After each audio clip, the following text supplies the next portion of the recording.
right, Shabbat Shalom, Shabbat Shalom, Shabbat Shalom. You are live and direct once again with your Akazaki Yahoo, giving all praises, honor, and great esteem unto the Most High Power, Yahuwah Bahashem, Yahushua HaMashiach, and to the 12 tribes of Israel who are scattered to the four quarters of the earth. I say Shalom, Wa Baruki, that is peace and blessings. And I cannot wait to the day that the Most High brings us back together, and we are once again 12 tribes, one family, one nation, under the Most High Power, under one covenant, back in our own land with a heart of flesh and no more a heart of stone, and our enemies, our adversaries, and all those who hate us under our feet. Hallelujah. Hallelujah.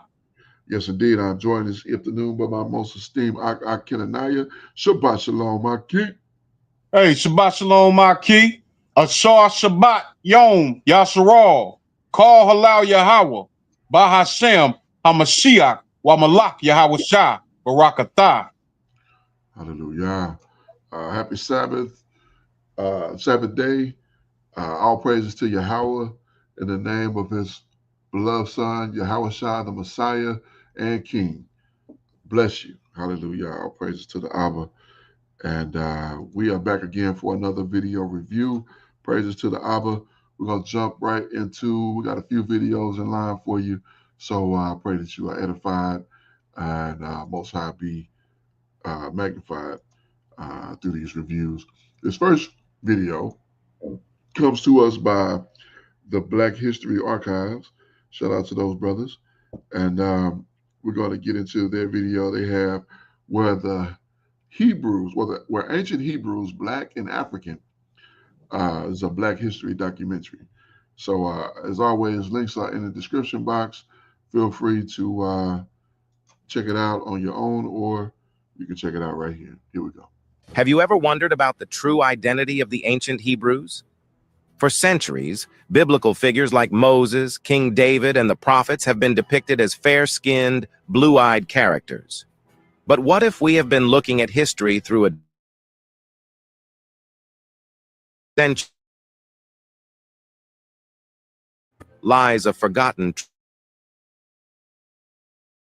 truths were not European, but African, dark-skinned, deeply rooted in the lands of Egypt, Ethiopia, and Nubia is hard to believe for many.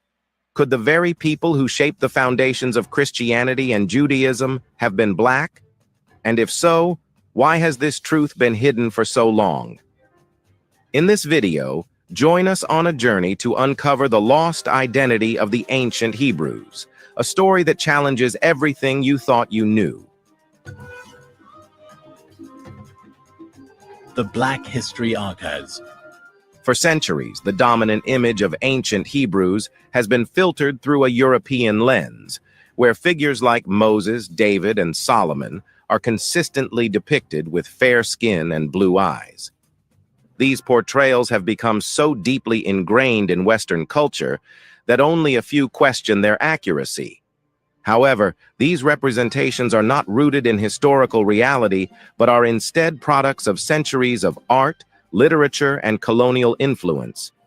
To understand the origins of the ancient Hebrews, we must begin with the Bible's genealogical records, specifically in the book of Genesis.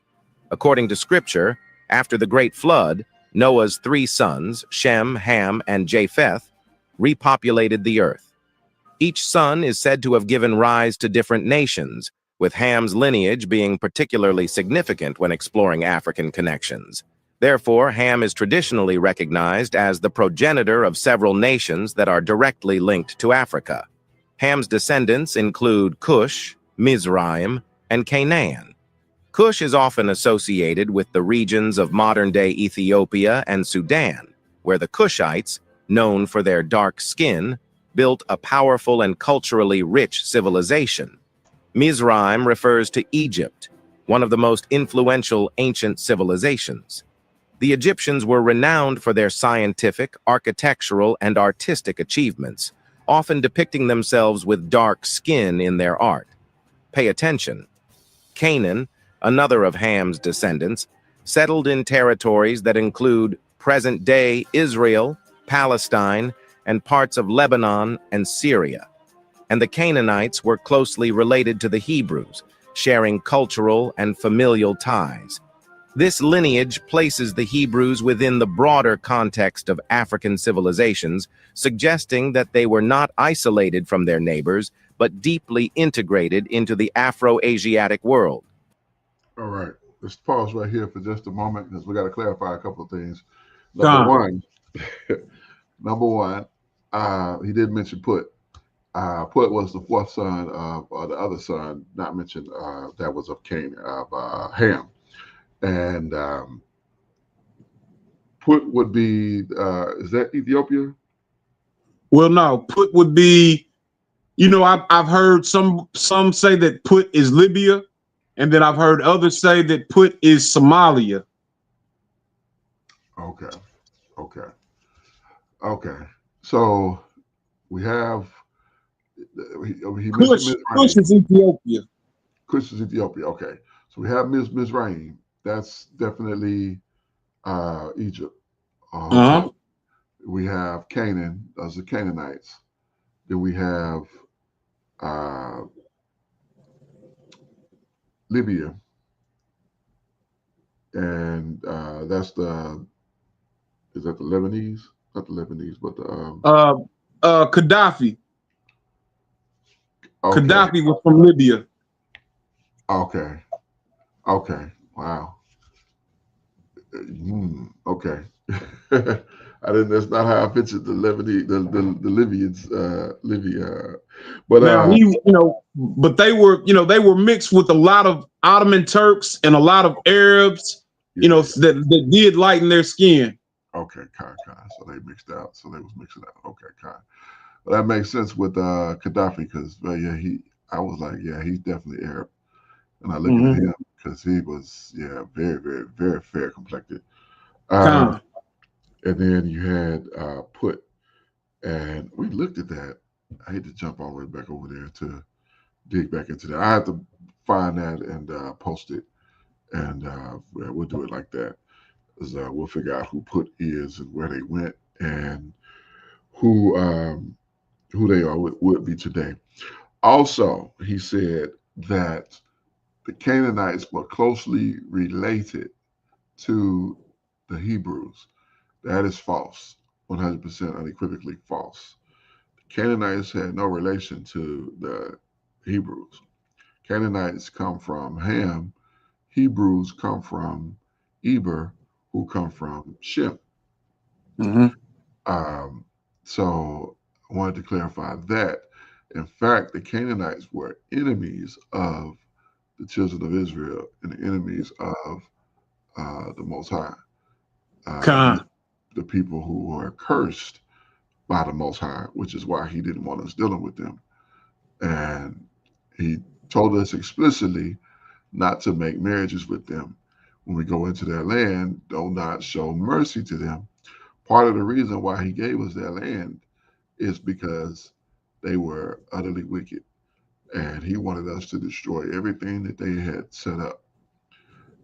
Unfortunately, our people were a bit hard-headed, very hard-headed, and they went in and didn't follow the instruction that the Most High gave, and we got rewarded with captivity. So I wanted to clarify that before we move forward. You got anything to add, Khan, just pretty much what you said as well. What would you say? Genetically different people. We unfortunately did take on some of the culture of these heathens that were around about us. Even today, like if you go to parts of West Akebulon, you will see practices from the Canaanites that are still there being practiced today in West Akebulon. Our people are some of the most stiff-necked, hard-headed people, and we continue to pay for being disobedient. Yeah. You think we would learn our lesson and get it right, but for some odd reason we choose to get it wrong. So shame on us, and we need to do better, definitely. But let's continue. The descendants of Ham were not only dark-skinned, but also the founders of some of the most influential kingdoms of the ancient world. The Hebrews, being descendants of Abraham, who originally were from Ur, near ancient Sumer, eventually intermarried with the descendants of Ham during their extended stay in Egypt. The biblical account indicates that the Hebrews were part of a shared Afro-Asiatic cultural sphere, with linguistic, cultural, and even genetic connections to their African neighbors. However, this connection is often downplayed in mainstream interpretations, yet it is crucial for understanding the true identity of the ancient Hebrews. That's when geography further offers a better understanding. The geographical landscape of the ancient world was far more fluid than the rigid political boundaries we see today. In antiquity, North Africa and the Middle East were part of a continuous cultural and economic zone where people, goods, and ideas moved freely.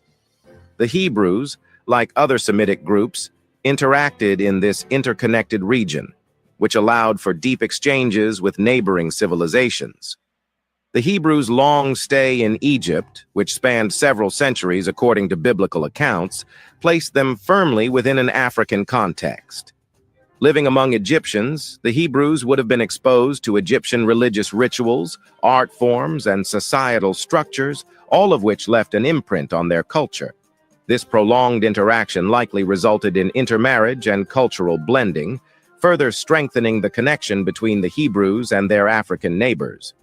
Here's a reminder to please support us so we can make more videos for you by subscribing to our channel and giving the video a like. We want to build a strong community, and we need your support. Let's continue now. Moses, one of the central figures in Hebrew history, was raised as a prince in the royal courts of Egypt. According to the Bible, when Moses fled from Egypt, he was mistaken for an Egyptian by the daughters of the priest of Midian.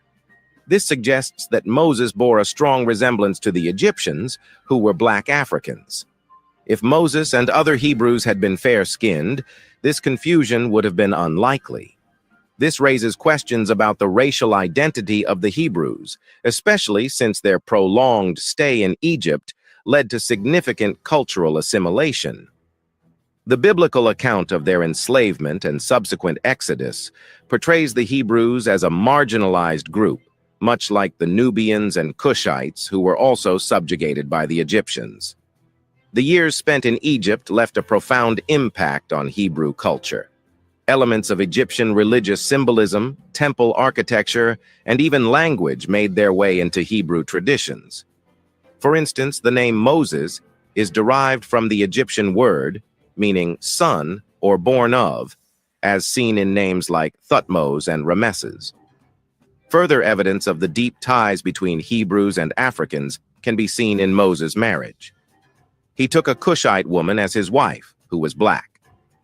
Interestingly, this marriage did not cause controversy among the Hebrews, indicating that such unions were neither unusual nor taboo. That's because Moses himself looked like his wife. Another significant biblical reference is found in the Song of Solomon, where the speaker proudly declares, "I am black and beautiful, O daughters of Jerusalem." This statement challenges the European portrayals of biblical figures as white. Rather than presenting dark skin as undesirable, this poetic text celebrates it as a mark of beauty, suggesting that among the ancient Hebrews, dark skin was both common and valued.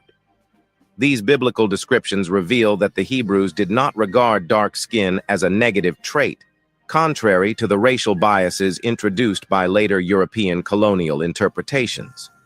Instead, dark skin was embraced as part of their identity, reflecting the physical characteristics of people living in regions like Egypt and Kush. This perspective aligns with historical realities, where Hebrews lived in close proximity to African civilizations. But does more evidence exist? Well, the Lemba people of southern Africa offer one of the most compelling cases for the African roots of the ancient Hebrews. The Lemba have long claimed Jewish ancestry, maintaining rituals remarkably similar to those of ancient Israelites, including observing the Sabbath, following kosher dietary laws, and practicing circumcision. Their oral histories have preserved these traditions, suggesting that they are descendants of Jews who migrated to Africa centuries ago. In the late 20th century, genetic research confirmed these ancestral claims. Scientists discovered that the Lemba carry the Cohen modal haplotype, a genetic marker found among the priestly line of the Israelites. This discovery was groundbreaking because it provided scientific proof linking the Lemba, who are distinctly African, to the ancient Hebrews. The fact that the Lemba preserved their Jewish customs despite being geographically distant from the Middle East indicates that the Hebrews left a significant impact on the African continent. Now, it is established that ancient Hebrews were black and had African roots. Hence, the widespread depiction of biblical figures as white is not based on historical evidence, but was largely shaped during the Renaissance and colonial periods. Artists like Michelangelo painted religious scenes with European features, infusing these images into the popular imagination. This artistic choice was not merely about aesthetics.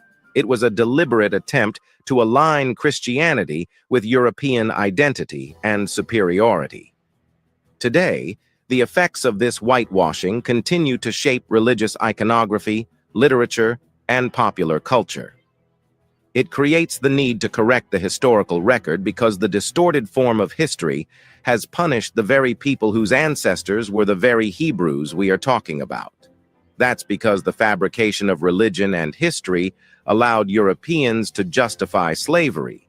However, acknowledging the African roots of the Hebrews honors the immense contributions of Black civilizations to the foundations of Judaism and Christianity. This restoration challenges the pervasive myth that religious and cultural greatness is exclusively European. By recognizing that the ancient Hebrews were deeply connected to African civilizations, we create a more inclusive understanding of history that celebrates the diversity of the ancient world. Beyond historical accuracy, this restoration carries deep personal significance for many African communities. For groups with traditions linked to the ancient Hebrews, acknowledging these connections is a powerful validation of their cultural heritage. It affirms that their ancestors were not mere bystanders, but were actively shaping the spiritual traditions that have endured through millennia. After knowing this, what are your thoughts about the ancient Hebrews' color and ethnicity? Isn't it true that religious figures and events have been whitewashed and Europeanized to such an extent that thinking otherwise seems untrue? In the comments section right below, let us know whether you always doubted the whiteness of the ancient Hebrews because of their geography. Would you like us to make more videos? If yes, please support us by subscribing to the Black History Archives and clicking the bell icon.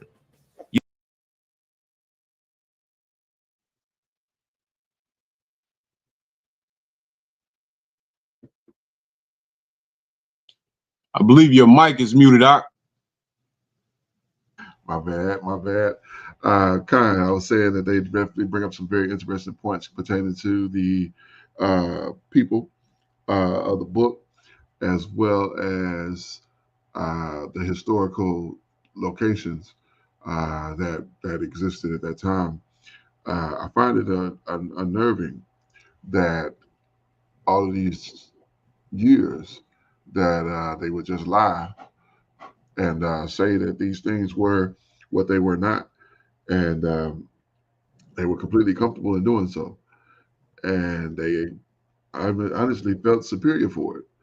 That was part of their branding, white supremacy, and it's really crazy because it's not true. None of it is true. So your whole basis of superiority is based on fabrication, and and when you get into the understanding of it, it doesn't make any sense. But I guess the whole ideology is to indoctrinate you so that you wouldn't challenge it, because we got a lot of our people that feel like that. They wouldn't challenge the status quo and not, refuse to deal with the information, the proper information that's come out. So, but I digress. I'll stop there. Go ahead, Doc. Khan, some people might fix their mouths to say, why does it matter? And, it just lets me know that they're far away from the scripts. The scriptures say that regarding Yahshua, I will bless those who bless you and I will curse those who curse you. So it's of the utmost importance who is the true Israelites. It's going to be a lot of people that are going to be cursed because they're going to be cursing us, not knowing who we are, right? So yeah, it's a relevant subject, and I'm not going to let anybody allow me to think that it doesn't matter, because I know that it does. I digress. Indeed, and the truth always matters. The truth is always what's important. Just because a lie is perpetuated doesn't mean that lie then now becomes truth. It doesn't matter how long you've been telling this lie. The lie is still a lie. It's still fabrication. It's not real. It's based on events that did not transpire. So if I say that I was there and I did it, and I was the one that did it, and that wasn't what happened, then the truth is always more important than what the lie is. So, but we'll continue here. We're going to continue to the next video where we have our good brother, brother Elder Benaiah Ben Israel. Shout out to that good brother. He made this video here recently, The Scattered Promise, Israel's Blood Covenant. All right, so we're going to jump into this one real quick. And again, Most High be magnified through this video. So here we go. Shalom, family. Have you ever wondered who's the alien? Who's from here and who's from someplace else? Like, who's from the land of Israel and who's not? Who's from the land of Mount Seir and who's from the Caucasus Mountains? Who's the alien?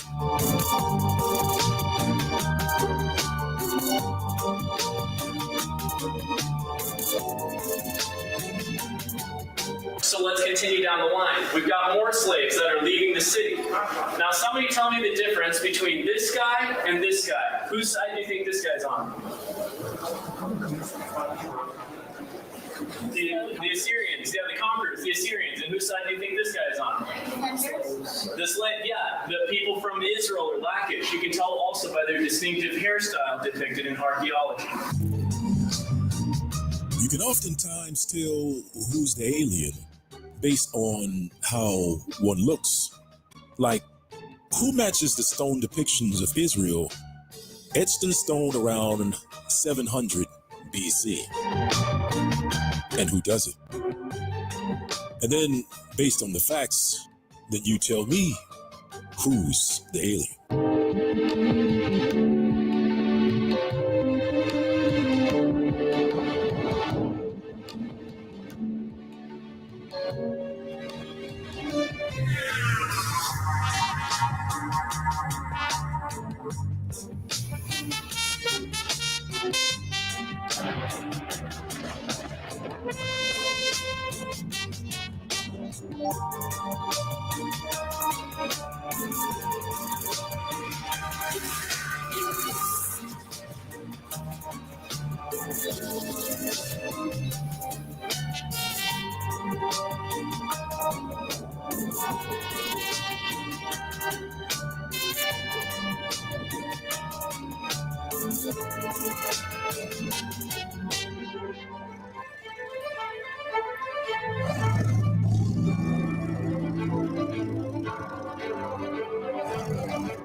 Deuteronomy chapter 28, verse 1.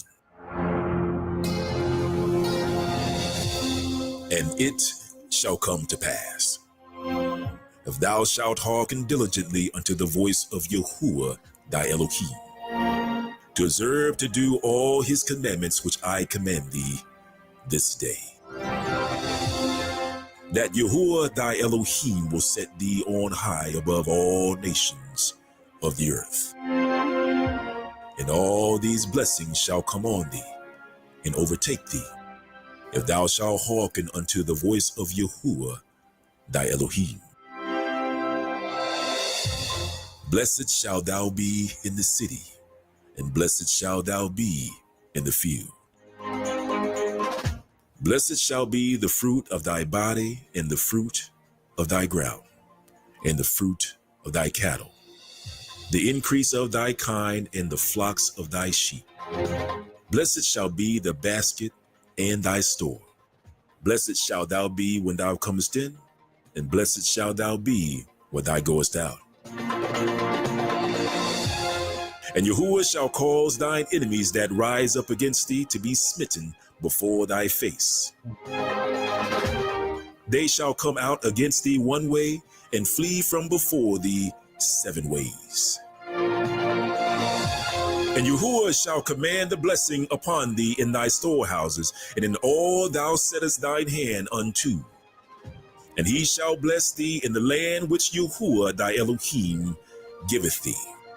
And Yahuwah shall establish thee an holy people unto himself, as he has sworn unto thee, if thou shalt keep the commandments of Yahuwah thy Elohim, and walk in his ways. And all the people of the earth shall see that thou art called by the name of Yahuwah, and they shall be afraid. And Yahuwah shall make thee plenteous in goods, in the fruit of thy body, and in the fruit of thy cattle, and in the fruit of thy ground, in the land which Yahuwah sware unto thy fathers to give thee. And Yahuwah shall open unto thee his good treasure, the heaven, to give the rain unto the land in his possession, and to bless all the work of thine hand. And thou shalt lend unto many nations, and thou shalt not borrow. And Yahuwah shall make thee the head and not the tail.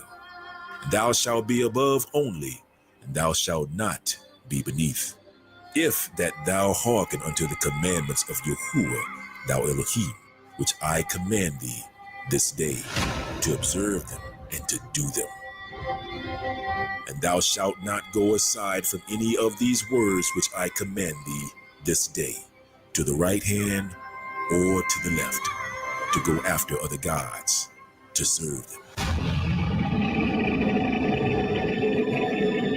But it shall come to pass, if thou wilt not hearken unto the voice of Yahuwah thy Elohim, to observe to do all his commandments and his statutes which I command thee this day, then all these curses shall come upon thee and overtake thee. Cursed shalt thou be in the city, and cursed shalt thou be in the field. And cursed shall be thy basket and thy store. Cursed shall be the fruit of thy body, and the fruit of thy land, the increase of thy kind, and the flocks of thy sheep. Cursed shalt thou be when thou comest in, and cursed shalt thou be when thou goest out. And Yahuwah shall send upon thee cursing, vexation, and rebuke, in all that thou settest thine hand unto for to do, until thou be destroyed, until thou perish quickly, because of the wickedness of thy doings whereby thou hast forsaken me. Yahuwah shall make the pestilence cleave unto thee, until he have consumed thee from off the land, whither thou goest to possess it. Yahuwah shall smite thee with consumption, and with fever, and with an inflammation, and with an extreme burning, and with the sword, and with blasting, and with mildew, and they shall pursue thee until thou perish. And the heaven that is over thy head shall be brass, and the earth that is under thee shall be iron. Yahuwah shall make the rain of thy land powder and dust. From heaven shall it come down upon thee, until thou be destroyed. Yahuwah shall cause thee to be smitten before thine enemies. Thou shalt go out one way against them, and flee 7 ways before them, and shall be removed unto all the kingdoms of the earth. And thy carcass shall be meat unto all the fowls of the air, and unto the beasts of the earth, and no man shall fray them away.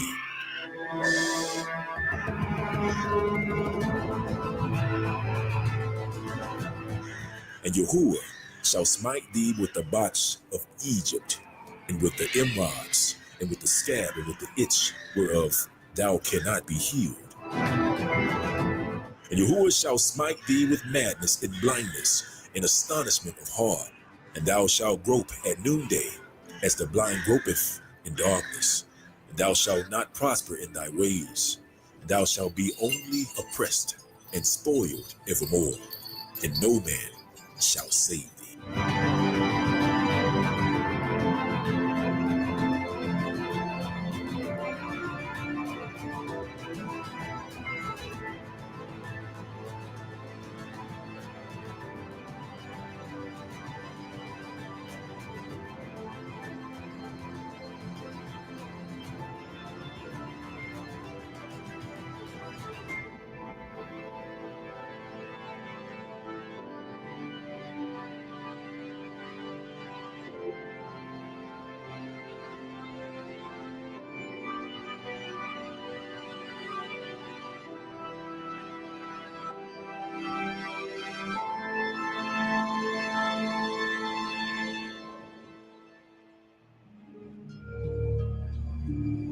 Thou shalt betroth a wife, but another man shall lie with her. Thou shalt build a house, and thou shalt not dwell therein. And thou shalt plant a vineyard, and thou shalt not gather the grapes thereof. And thine ox shall be slain before thine eyes, and thou shalt not eat thereof. Thine ass shall be violently taken from before thy face, and shall not be restored unto thee. Thy sheep shall be given unto thine enemies, and thou shalt have none to rescue them. Thy sons and thy daughters shall be given unto another people, and thine eyes shall look and fail with longing for them all the day long, and there shall be no might in thine hand. The fruit of thy land and all thy labors shall a nation which thou knowest not eat up, and thou shalt be only oppressed and crushed always. So that thou shalt be mad for the sight of thine eyes, and thou shalt see. And Yahuwah shall smite thee in the knees, in the legs, with a sore botch that cannot be healed. From the sole of thy feet unto the top of thy head, Yahuwah shall bring thee, and thy king which thou hast set over thee, unto a nation which neither thou nor thy fathers have known. And there shalt thou serve other gods, wood and stone. And thou shalt become an astonishment, a proverb, and a byword among all the nations whither Yahuwah shall lead thee. And thou shalt carry much seed out unto the field, and shalt gather but little, for the locusts shall consume it. Thou shalt plant vineyards and dress them, but shalt neither drink of the wine nor gather the grapes, for the worms shall eat it. Thou shalt have olive trees throughout all the coasts, but thou shalt not anoint themselves with the oil, for thine olive hath cast his fruit. Thou shalt beget sons and daughters, but thou shalt not enjoy them, for they shall go into captivity.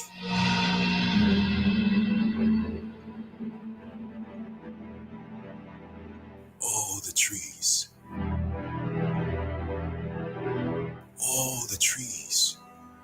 in the fruit of thy land shall the locust consume. The stranger that is within thee shall get up above thee very high, and thou shalt come down very low.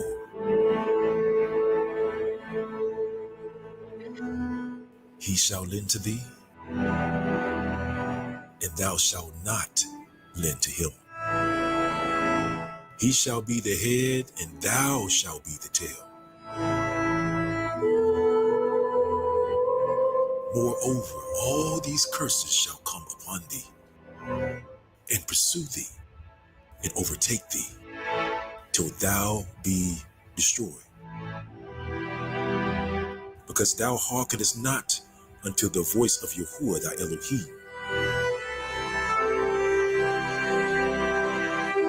to keep his commandments and his statutes, which he commanded thee.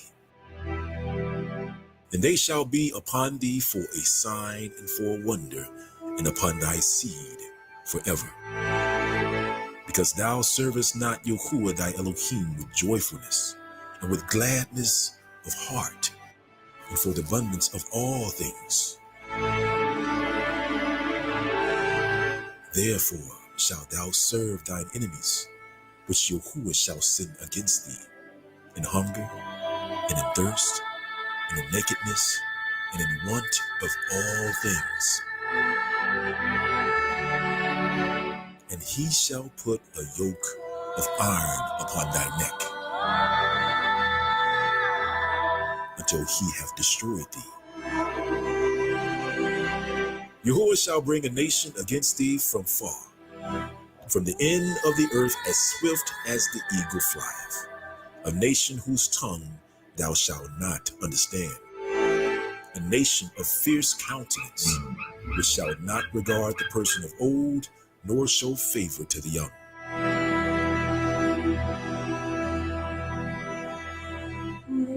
He shall eat the fruit of thy cattle and the fruit of thy land, until thou be destroyed.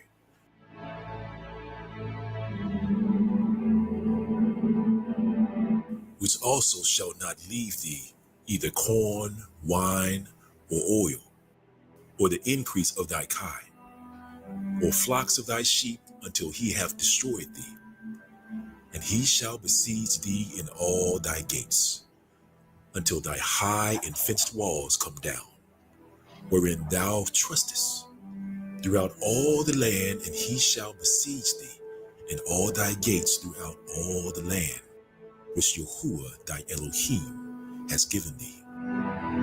And thou shalt eat the fruit of thine own body, and the flesh of thy sons and of thy daughters, which Yahuwah thy Elohim have given thee, in the siege and in the straitness wherein thine enemies shall distress thee, so that the man that is tender among you and very delicate, his eyes shall be evil towards his brother, and toward the wife of his bosom, and toward the remnant of his children, which he shall leave, so that he will not give to any of them of the flesh of his children, whom he shall eat, because he hath nothing left him in the siege, and in the straitness wherein thine enemies shall distress thee in all thy gates. The tender and the delicate woman among you, which would not adventure to set the sole of her feet upon the ground for the delicateness and tenderness, her eyes shall be evil toward the husband of her bosom, and toward her son, and toward her daughter, and toward her young one that cometh out from between her feet, and toward her children, which she shall bear. For she shall eat them for want of all things, secretly in the siege and straitness, wherewith thine enemy shall distress thee in thy gates. If thou wilt not observe to do all the words of this law that are written in this book, that thou mayest fear this glorious and fearful name, Yahuwah thy Elohim, then Yahuwah will make thy plagues wonderful, and the plagues of thy seed, even great plagues, and of long countenance, and sore sickness, and of long countenance. Moreover, he will bring upon thee all the diseases of Egypt, which thou wast afraid of, and they shall cleave unto thee. Also, every sickness and every plague which is not written in the book of this law, them will Yahuwah bring upon thee until thou be destroyed. And you shall be left few in number, whereas you were as the stars of heaven for multitude, because thou wouldest not obey the voice of Yahuwah thy Elohim. And it shall come to pass that as Yahuwah rejoiced over you to do good and to multiply you, so Yahuwah will rejoice over you to destroy you and to bring you to naught. And you shall be plucked from off the land, whither you goest to possess it. And Yahuwah shall scatter you among all the people, from one end of the earth even unto the other.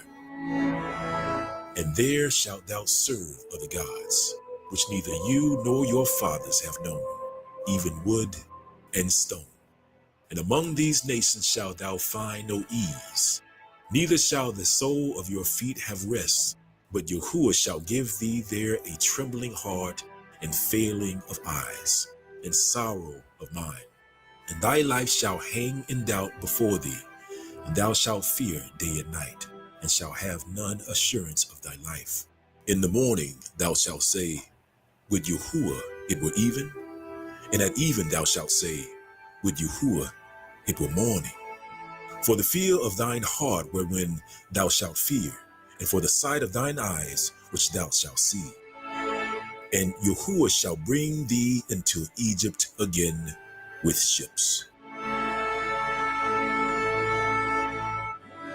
by the way whereof I spake unto thee, that thou shalt see it no more again.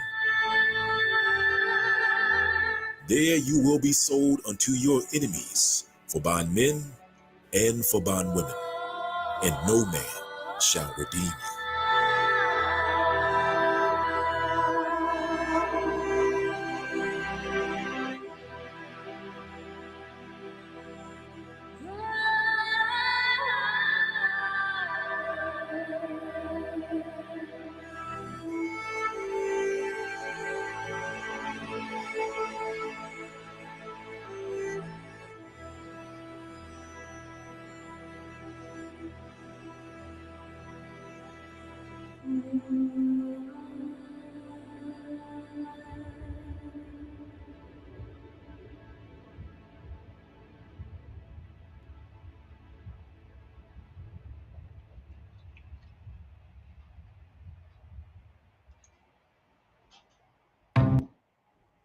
Always a very powerful chapter to bring out, and man, very pertinent information. Always the book of Devarim, chapter number 28, and how it just resonates with the spirit of the Israelites.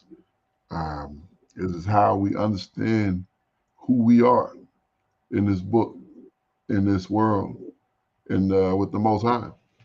He said, all these curses will be put up on you for a sign and for a wonder, and upon your seed forever, so that we can look back historically and see the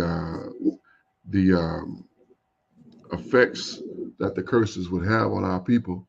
And we go, wait a minute, wait just a moment. We got too much in common with these people. Right. These people and us, we share a lot in common. Let me look at this thing again, because it just didn't make any sense to that this would be some other people, and to think that this could all happen to somebody else. Somebody else could go through the same thing that we went through. Right. And where can I find that written in history? I can't. But what I can find is that the children of Israel would go through the very same thing that my people went through. And that let me know that the children of Israel are equal to the so-called Negroes scattered to the four corners of the earth.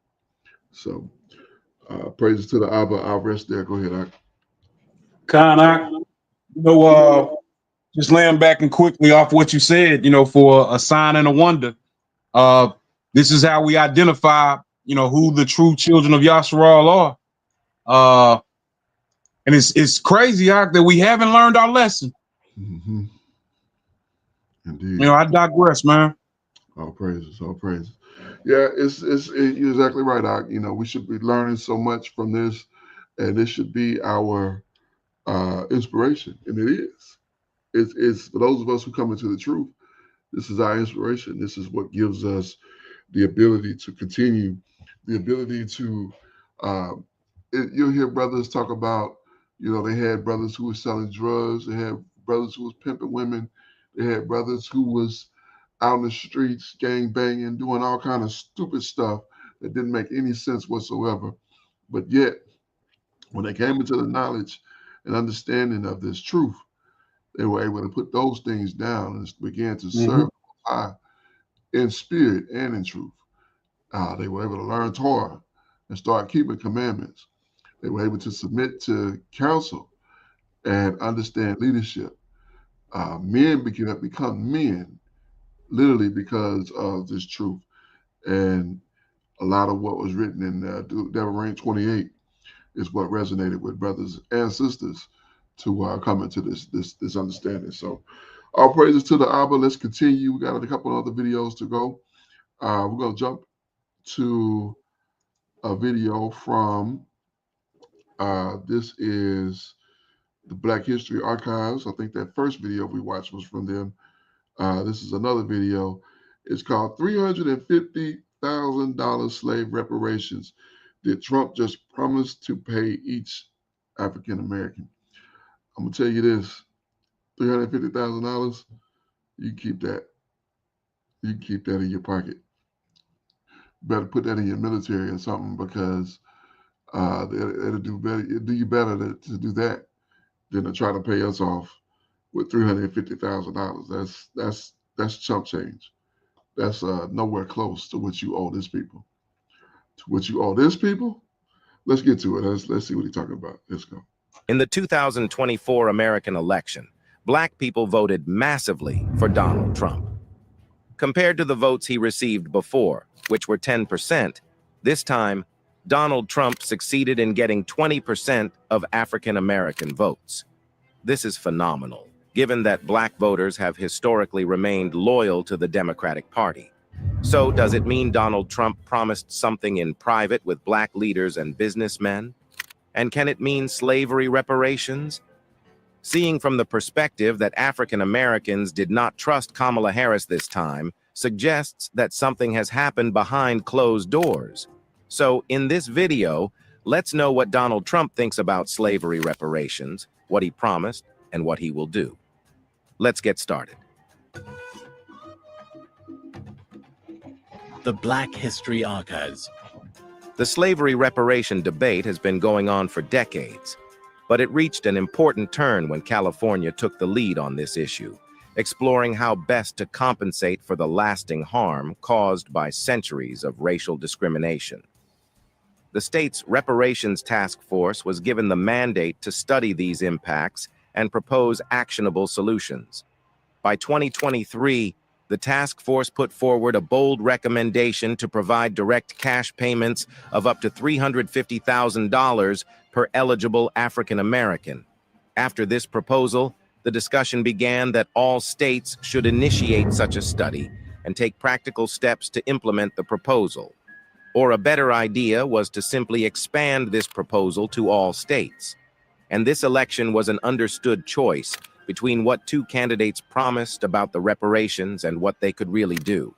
In this respect, Kamala Harris emphasized the need for a comprehensive study on financial reparations before taking any concrete steps. Rather than committing outright to direct payments, she shifted the conversation toward her broader economic agenda, which focuses on empowering Black communities through wealth-building initiatives. In other words, Kamala is in favor of making arrangements, probably by improving the system, that can allow Black people to have equal opportunities. Instead of making direct payments to Black people, she wants to do this.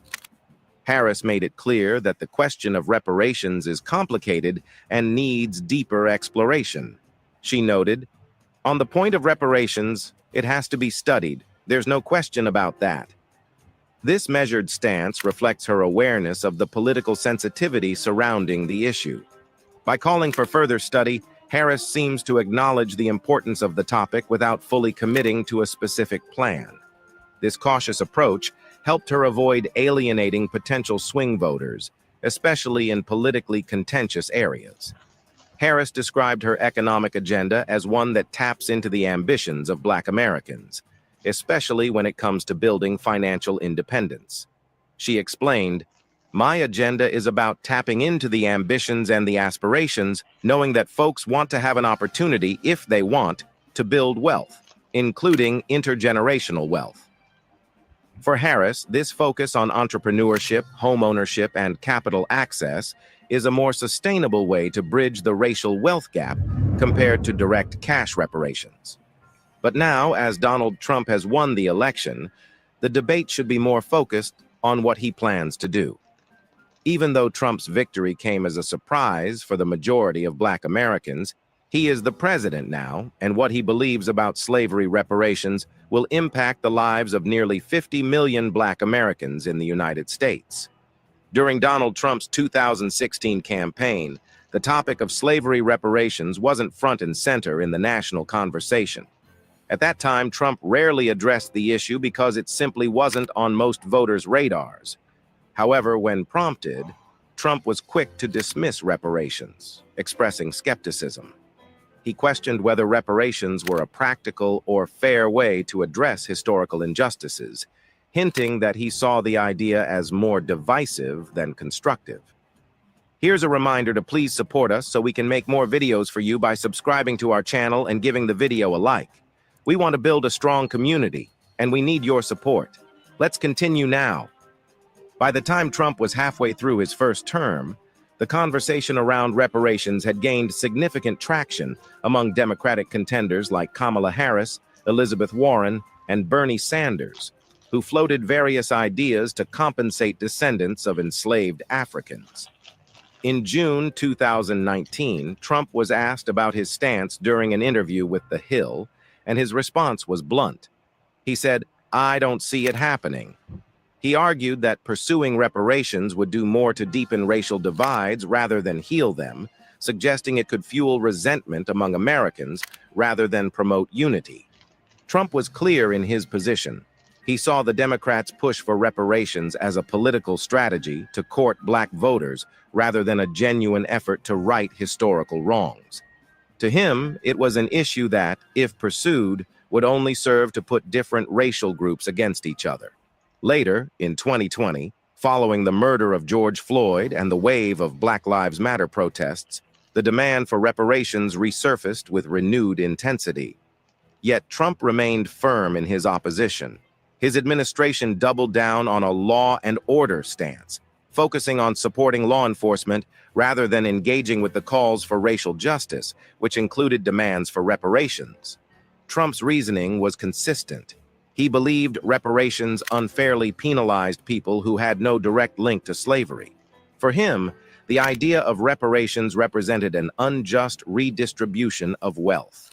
Instead, he emphasized economic policies like tax cuts and job creation, arguing that these would do more to uplift the Black community than any form of compensatory payments. Even after leaving office, Trump continued to push back against the idea of reparations. During his rallies and public appearances, he painted himself as a staunch opponent of woke culture, often using reparations as an example of what he viewed as the misguided policies of the left. To him, the concept of reparations had become another weapon in the culture wars. However, Trump's rhetoric began to shift subtly. He started to focus more on appealing to disillusioned Asian American and white voters.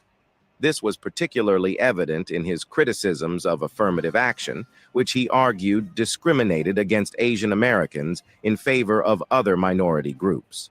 By reframing the conversation, Trump attempted to widen his base by appealing to groups who felt overlooked or unfairly treated by progressive policies. As the 2024 presidential election approached, Trump made a surprising move by introducing what he framed as a new reparations plan.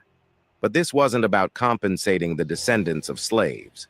Instead, during a campaign rally in November 2024, Trump unveiled a plan that targeted what he termed racial discrimination in the education sector. This new proposal included launching federal civil rights actions against schools and universities accused of racial bias in their admissions policies.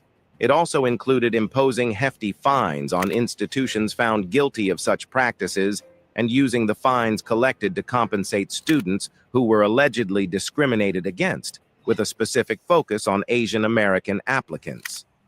Trump presented this plan as a fight against modern-day discrimination, positioning himself as a champion of merit-based admissions. However, civil rights groups and critics were quick to label this as a cynical ploy to redefine reparations in a way that conveniently excluded African Americans. They argued that Trump's plan sidestepped the historical context of slavery and instead catered to groups with more contemporary grievances, particularly Asian Americans. Rather than focusing on compensating Black Americans for centuries of systemic oppression, Trump appears to be pivoting towards addressing what he perceives as reverse discrimination against white Americans. This shift has sparked confusion and disappointment among those who hoped for meaningful change.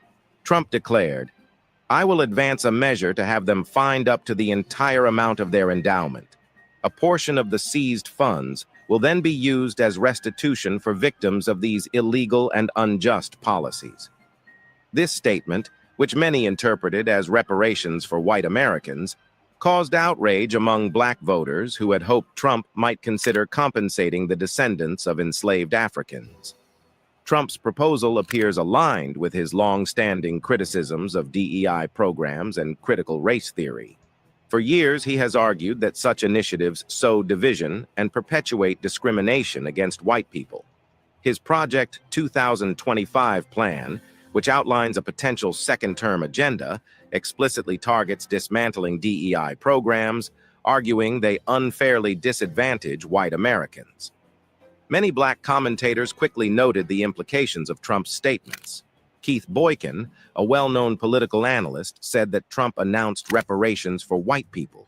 He said he would ask the Justice Department to penalize colleges that consider diversity, equity, and inclusion, and fine them so he can pay restitution to white people who he considers the real victims of racial discrimination. This shift in focus has left Black voters who once believed Trump might support genuine reparations for descendants of slaves, feeling disillusioned. Instead of addressing historical injustices, Trump's focus seems to be on what he sees as discrimination against whites, leading to heated debates about whether his promises to Black Americans were ever sincere.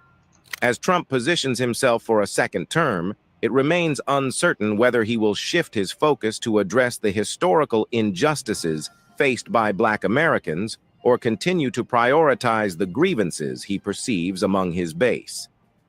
Given his track record, it appears unlikely that Trump will prioritize reparations for Black communities in the way many have hoped. What do you think? Will Donald Trump do anything to pay slavery reparations to Black Americans? Or do you feel it was just rhetoric and African Americans voted more for him this time simply because they were disillusioned with the Democratic Party? In the comments section right below. All right. Well, what do you think? Here's what I think. I think what the word of the Most High says. Ecclesiastes number 12 and verse number 10. Never trust your enemy, for like as iron rusteth, so is his wickedness. If you voted for Donald Trump to be your head, your president, your king, the man who is over you as a so-called Black person, you have gone against Torah. You're gone against the way that the Most High have set up. Because the Most High have told us, do not set a stranger as king over you or as head over you. Deborah 17, verse 15. Exactly. Exactly. You only set someone of your brothers over you. Why? Because your brothers are the only people who are going to have your best interests at heart. Do not set a stranger over you. Never trust your enemies. Don't matter what he said.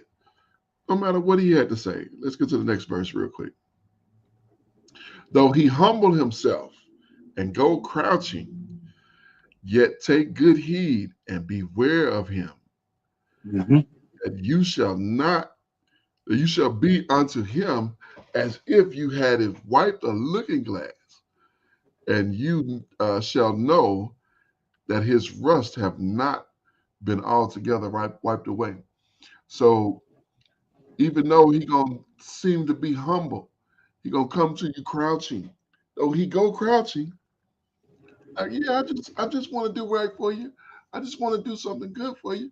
You know, give me a bowl, baby. I'll be down with you. Y'all took the bait, and now you having buyer's remorse. And guess what? Ain't no receipt. You can't take your vote back. It's already done. Not to think that the other opposition would have been anything better, but Hazakiyahu, I did not give a vote for neither one of them devils because I didn't trust neither one of them. Neither one of them are from my people, so neither one of them had a vote from me coming. So, but I'll end there. Go ahead, Aki. Khan, Telahim, chapter 118, verse 8, gives us direction as well, and it reads, it is better to trust in Yahweh than put confidence in man. I'm glad that you brought out, the verse, from Deuteronomy. We're not to partake in any of that, or to elect an official over us that is not of our people. Right. Now we also have to use wisdom because it was a heathen ruler that sent us back to our land, but it wasn't him. It was the Most High. Right. It's the Most High that used him to send us back. So, I might could understand, if our people were saying the Most High is going to use Donald Trump to do this or do that, but that's not how they are acting. They are acting like this man is getting ready to be their salvation, right? Going to Isaiah chapter 30. Isaiah chapter 30, and I'm gonna begin from the top. I'm gonna go down to about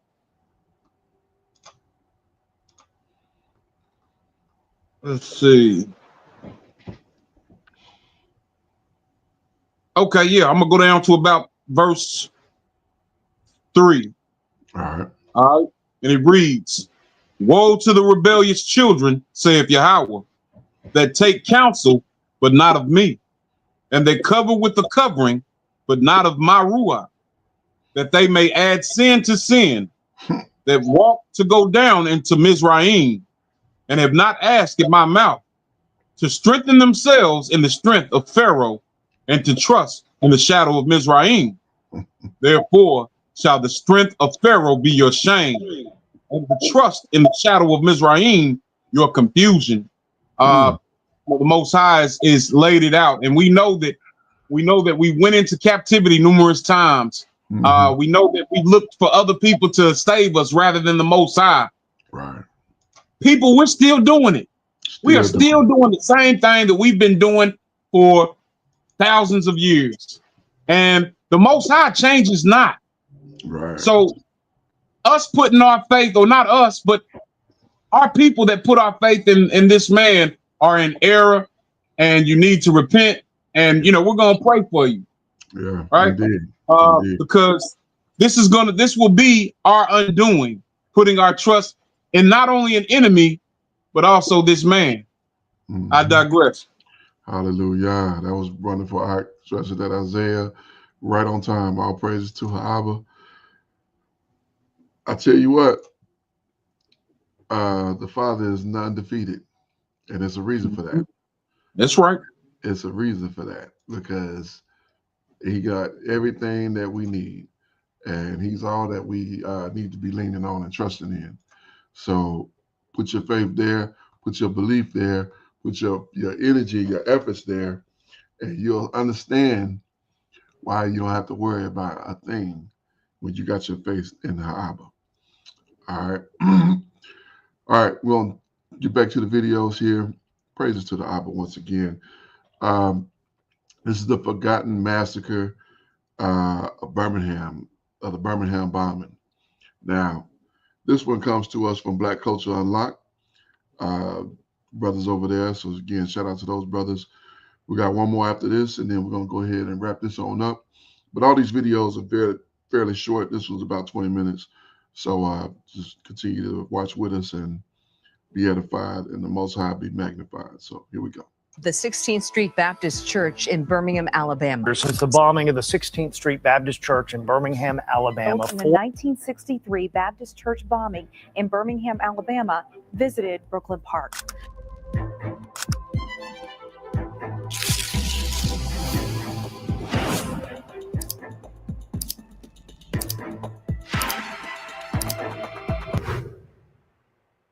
On the morning of September 15th, 1963, 4 young girls by the names Addie Mae Collins, Denise McNair, Carol Robertson, and Cynthia Wesley walked into the 16th Street Baptist Church in Birmingham, Alabama to worship that Sunday. It was like every other Sunday, filled with joy and anticipation for the upcoming Youth Sunday service. The girls were joyful and excited, dressed in their best outfits and gathered in the basement of the church, unknown to them that in just a couple moments from then, their lives would come to an end as a result of a senseless act of terror. In the twinkle of an eye, the church that was known for its sane and quiet serenity became very loud and was shattered. A bomb that was planted by white supremacists exploded under the church steps and wasted the lives of the 4 girls and inflicted severe injuries to more than 20 other individuals. This incident was a great shock to everyone across the nation, unveiling the terrible depths of racism in America. The Birmingham church bombing became a significant moment in the civil rights movement that propagated many to confront the terrible realities of segregation, racial violence, and hatred towards the Black community. Despite the depth of terror and its significance, the Birmingham bombing is often sidelined by other incidents of the civil rights era, such as the March on Washington and the Selma to Montgomery marches. But the loss of lives of these innocent girls, children who came without an offense, just to worship in peace, became a turning point that left an iconic mark in the history of America. Stay tuned as we expose the forgotten story of the tragic Birmingham church bombing. We will explore the lives of the young girls whose lives were lost, the heartless perpetrators who committed this vicious act, and its influence on the fight for civil rights. This is not just a story tale of tragedy, but one of resilience and the relentless pursuit of justice. By remembering this dark chapter, we honor the victims and reflect on the relevant lessons from the story and fight for equality today. Let's begin. During the early 1960s, Birmingham, Alabama was experiencing intense racial segregation from America. The city was known as one of the most violently racist and segregated cities in the whole country. Jim Crow laws governed every aspect of life in Birmingham, like education to the use of public facilities, just to make sure that Black citizens were denied equal rights. Segregation was dominant across the South, which gave Birmingham the nickname Bombingham, due to the numerous bombings that happened there. That was a method of silencing the voice of the African American community and intimidating them. In the space of 1947 and 1965, more than 50 bombings occurred in the city that were inspired by racism. These bombings had targets on Black homes, businesses, and churches. Despite the intensity of these attacks, only a few perpetrators were caught, which allowed the white supremacy to remain unchecked. The city was also notorious for its deep-rooted white supremacist organizations, the Ku Klux Klan, popularly known as the KKK. They were known for their powerful presence in Birmingham and often collaborating with local law enforcement to maintain racial inequality. They engaged in activities like bombings, beatings, and other violent activities, which became a norm for the Klan to terrorize and oppress Black residents. This combination of systemic racism, violence, and lack of accountability made Birmingham a serious battleground for the civil rights movement. Birmingham's leadership was symbolic to the city's resistance to desegregation. A well-known personality was Eugene Bull Connor, who was Birmingham's Commissioner of Public Safety. Connor's time in office was characterized by his ruthless strategies in maintaining segregation and using the police force to intimidate African Americans. Under Connor's command, the police department deployed attack dogs, high-pressure fire hoses, and mass arrests to suppress civil rights demonstrations. His public support for white supremacy made him a national symbol of racist resistance. Simultaneously, the Ku Klux Klan intensified Connor's actions and the overall political climate, continuing their propaganda of terror. The Klan bombed homes, churches, and other joints of the African American with an intent to truncate the progress of the civil rights movement.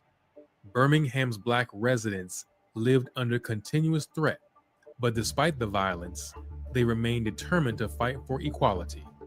Birmingham became a critical city for civil rights activists who recognized that challenging segregation in Birmingham could expose the brutal realities of racism to the entire nation and the world at large. Reputable leaders like Dr. Martin Luther King Jr. and Reverend Fred Shuttlesworth saw Birmingham as the key to breaking the back of racism and segregation. In early 1963, they launched the Birmingham Campaign, a nonviolent protest that was aimed at dissolving the law of segregation. The Birmingham Campaign featured mass demonstrations, sit-ins, and marches that were all met with resistance and vicious responses from the city's authorities. One of the most significant moments of this incident was the arrest of Dr. King, which made him write his popular Letter from Birmingham Jail. In his powerful message, King defended the necessity of nonviolent resistance and spoke about the deep moral crisis of racism in America. Despite the brutal opposition, the Birmingham Campaign succeeded in forcing the city to desegregate many public spaces. Despite the terror and struggle, the 16th Street Baptist Church stood as a symbol of hope and a central facility for civil rights activities. The church had long been a cornerstone of Birmingham's African American community since 1873 when it was established. During the early 1960s, it became a spiritual and organizational center for many civil rights leaders who usually went there to strategize for protests, meetings, and marches. The church's central location in downtown Birmingham made it a strategic site for organizing the movement. During the Birmingham Campaign, the 16th Street Baptist Church was usually flooded with activists who were on the move to fight for justice. Leaders like Dr. King and Shuttlesworth would address the crowd from the pulpit and urge them to continue the fight against segregation despite the dangers. The church also played a significant role in educating children about their rights and mobilizing young people to participate in nonviolent demonstrations. Unfortunately, this very significance also made the church a target for those who sought to cripple the movement. The 16th Street Baptist Church became a target by the KKK as a symbol of Black resistance and hope, both of which they wanted to destroy. This made the church a prime target for the violent hatred of white supremacists, reaching the peak in the tragic events of September 15, 1963. September 15, 1963. A Sunday that would never be forgotten by the 16th Street Baptist Church and the Black community. The community, mostly Black families, had gathered for the Youth Day service. The air was filled with a sense of reverence and community. This was a service where young members of the church would participate in leading the worship. 4 young girls, Addie Mae Collins, Denise McNair, Carol Robertson, and Cynthia Wesley, were eagerly anticipating their roles in the service. They were thrilled by the anticipation of standing before the church congregation. The girls appeared in their best Sunday outfit. They had gathered in the church basement's ladies' lounge, where they excitedly had a chat as they waited for the service to begin. Unknown to the congregation members, the Ku Klux Klan had already planted 15 sticks of dynamite beneath the step that is eastward of the church, with a timing device that was set to explode when service was about to start. The bomb had been placed strategically under the staircase adjacent to the basement. That was the exact place the girls were gathered to have their chat. For the Klan, this was not just a random act of violence. The 16th Street Baptist Church had risen as a symbol of resistance and hope of the civil rights movement in Birmingham. Targeting the church was a calculated move to inflict fear into the African American community and destabilize the progress that was made by the civil rights activists. At 10:22 a.m., just as the church was preparing for its morning worship, the bomb exploded with a loud sound that rang in the ears of both individuals who were far and near. The explosion was so heavy that it blasted a hole in the church's walls and brought down the basement to rubble and flinging debris into the sanctuary.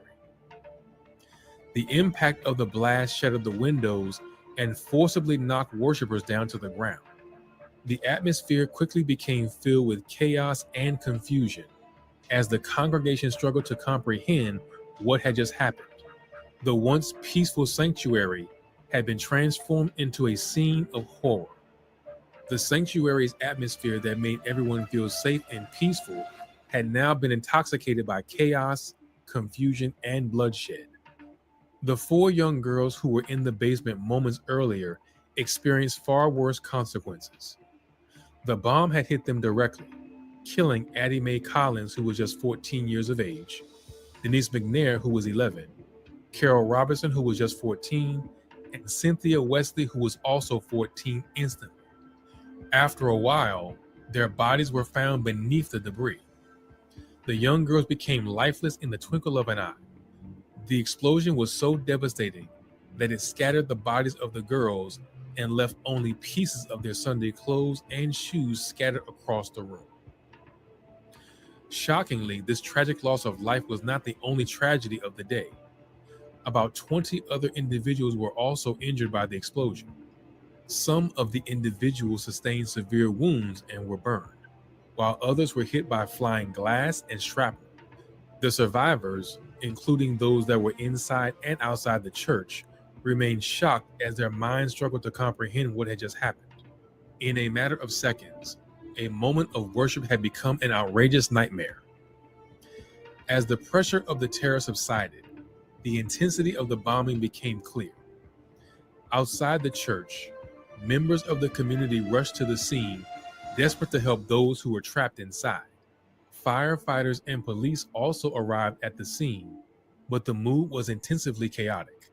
Many in the Black community knew that this was not just a sudden tragic accident, but a targeted attack that was fueled by racial hatred.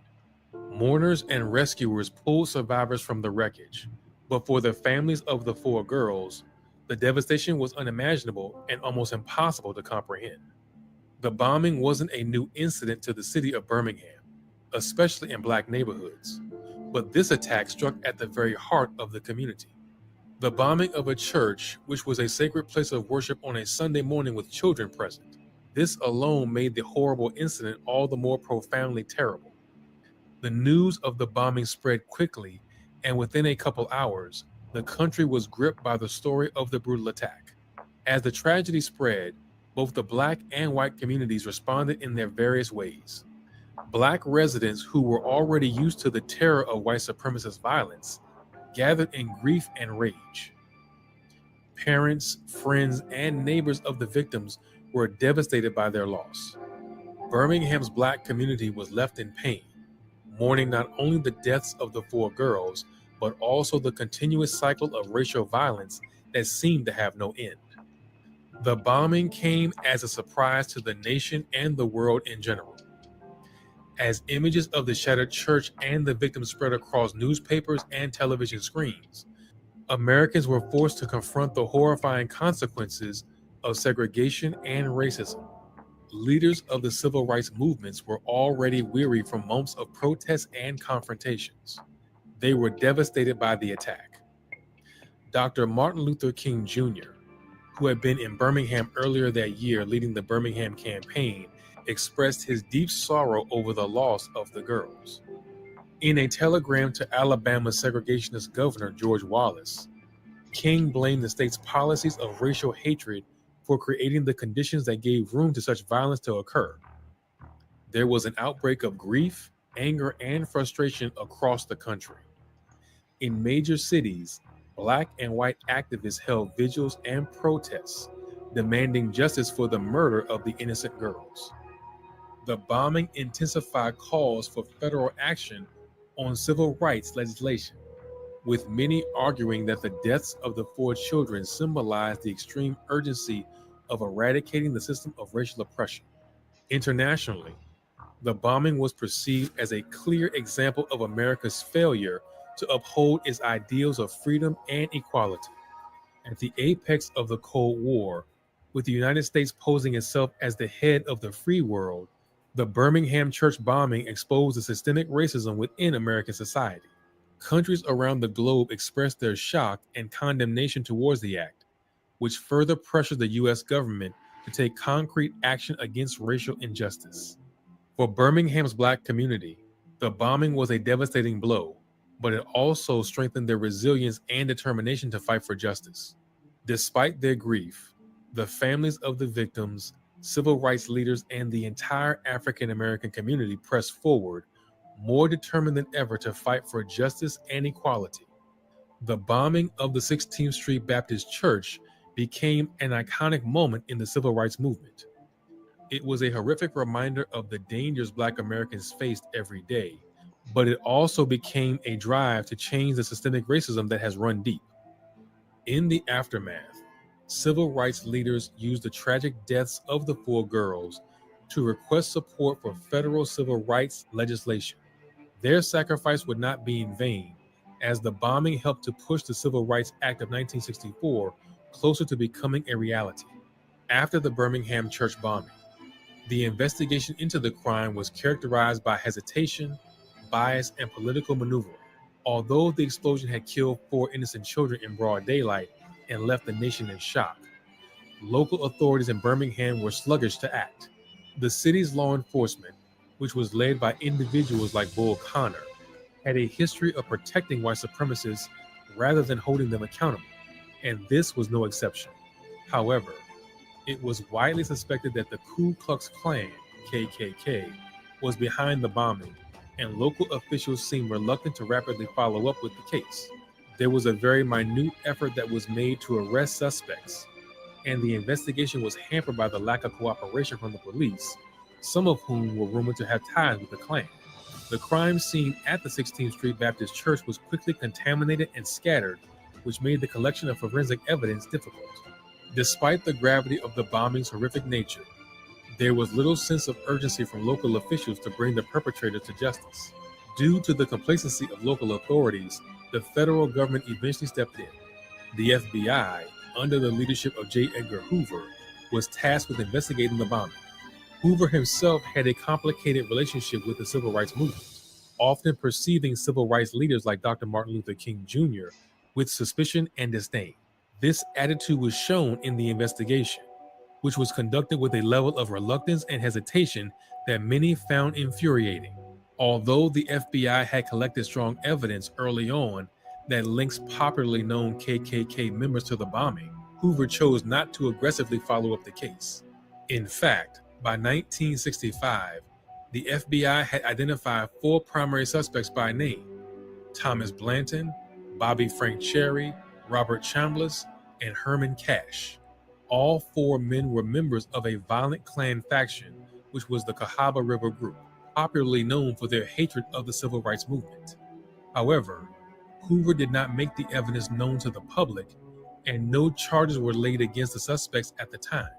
Hoover's reluctance to act was widely criticized, and many believed that the FBI was unwilling to confront the deeply entrenched racism that allowed such violence to continue unchecked. Despite the clear evidence, justice was delayed for more than a decade. This persisted until 1977, 14 years after the bombing, when the first perpetrator, Robert Chambliss, was brought to trial. Chambliss's conviction was a turning point, but it wasn't a full victory. Chambliss was found guilty of first-degree murder and sentenced to life in prison, but the other 3 suspects remained free. In 2000, nearly 4 decades after the bombing, Thomas Blanton and Bobby Frank Cherry were finally brought to trial.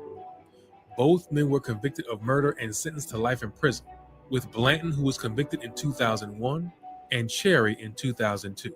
Herman Cash, the 4th suspect, had died in 1994, escaping justice. The convictions of Blanton and Cherry were bittersweet for the families of the victims. Although justice had finally been served, it seemed to have come too late for many. The wounds left by the bombing and the long road to accountability could never fully be covered. The Birmingham church bombing left an indelible memory on the nation. The slow march toward justice in this case stands as a reminder that the systemic racism that has eaten deep often allows the perpetrators of violence to go unpunished.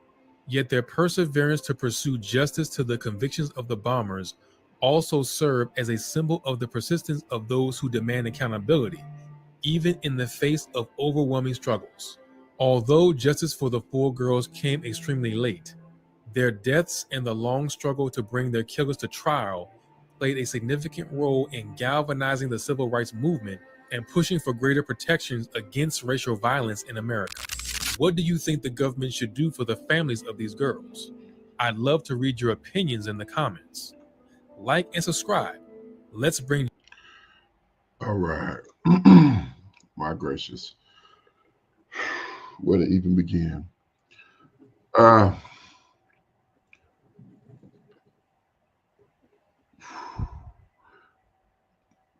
So 3 of the 4, they called in the 2000s. Well,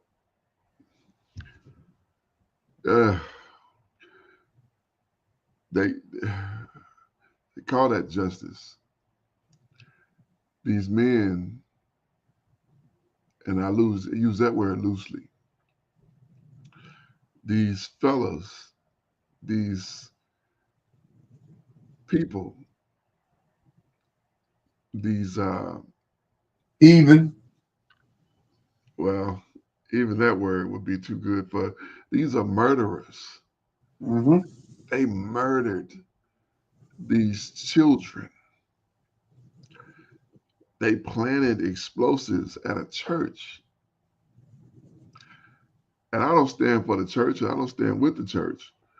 However, I know better than to plant explosives at a church,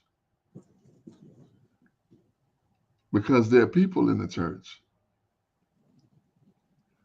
And they didn't care about the people in the church, because they didn't care about the people. All they cared about was getting their point across.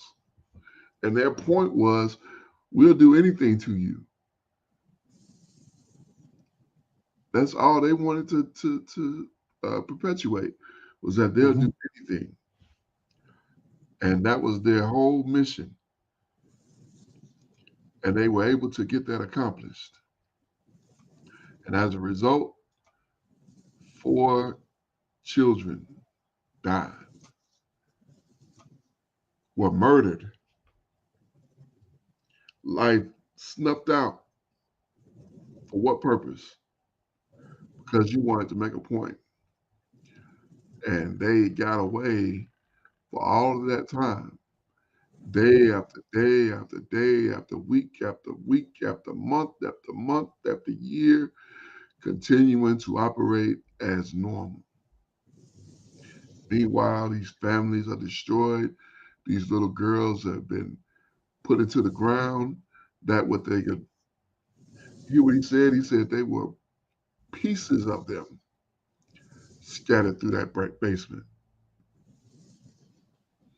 My God.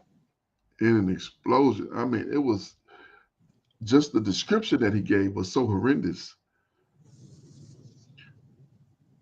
Unbelievable.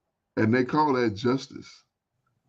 One fella died probably drugged himself to death, I would venture to say.